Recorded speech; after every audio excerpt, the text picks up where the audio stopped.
think, the U.S. and the international community with respect to North Korea has actually had a pretty good week. We had a unanimous UN Security Council resolution to strengthen sanctions against North Korea, with China and Russia joining us in that vote.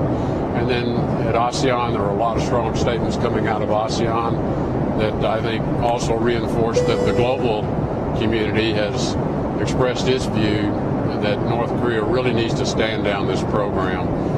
So I think in response to that, the North Koreans' rhetoric has just ratcheted up louder and louder and more threatening. So I think what the president was doing is sending a strong message to North Korea in language that Kim Jong-un would understand, because he doesn't seem to understand diplomatic language. I think the president just wanted to be clear to the North Korean regime that the U.S., unquestionable ability to defend itself, will defend itself and its allies. And I think it was important that he deliver that message to avoid any miscalculation on their part. Well, one of North Korea's responses was to say it's going to direct missiles at Guam.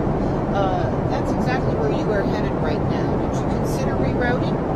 Well, look, the North Korean missile capability can point in many directions. So Guam is not the only place that could be under threat.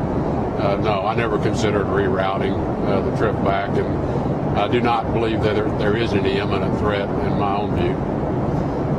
Do you think there's a longer-term threat, specifically about Guam, but against the region in general?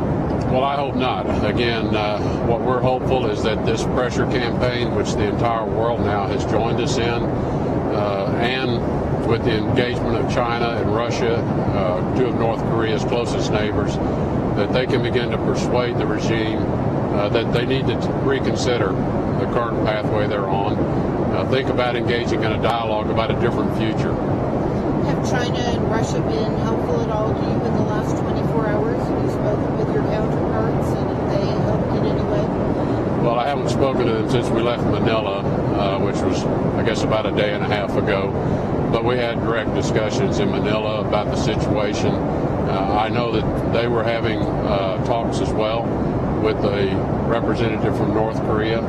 I think that is evidence that they have very good open channels of communication to be able to talk to the regime in North Korea. And we hope that they will be encouraging them to stand down their program, to abide by the UN Security Council resolutions, which both China and Russia have voted for in the past. So I'm hopeful that they can use their influence, and I believe they do have influence with the regime, to bring them to a point of dialogue, but with the right expectation of what that dialogue will entail. Has anything happened in the last 24 hours to lead you to believe that we are moving towards a military option, perhaps more quickly than anticipated? Nothing that I have seen and nothing that I know of would indicate that the situation has dramatically changed in the last 24 hours. Do you have any immediate diplomatic plans to de-escalate the situation that could have an impact within days instead of months or years? Well, we have a very active, ongoing diplomatic effort, most of which is behind the scenes, because that's where diplomacy is most effective. We have very open conversations, and our telephone lines remain open, certainly to China and Russia, as well as our allies. And I think publicly we've been pretty clear in our statements directed at the North Koreans as to what we would like to see happen, and to make clear to them that we do not seek to be a threat to them.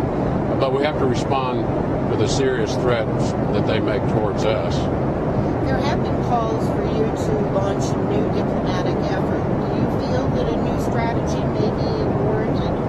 I do not. I think the strategy we're currently on is working. In fact, again, we have now garnered widespread international support, obviously not just with the UN Security Council resolution, but globally, countries are speaking out and expressing the same view as to what North Korea should do, which is not be a threat to the stability of the region. I think, in fact, the pressure is starting to show. I think that's why the rhetoric coming out of Pyongyang is beginning to become louder and more threatening. Whether we've got them backed into a corner or not is difficult to say, but diplomatically, you never like to have someone in a corner without a way for them to get out.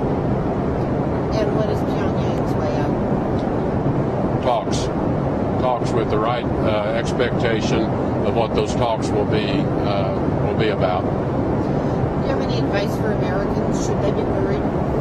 I think Americans should sleep well at night. I have no concerns about this particular rhetoric of the last few days. I think the president, again, as commander-in-chief, I think he felt it necessary to issue a very strong statement directly to North Korea. But I think what the president was just reaffirming is the United States has the capability to fully defend itself from any attack and defend our allies, and we will do so. And so the American people should sleep well at night.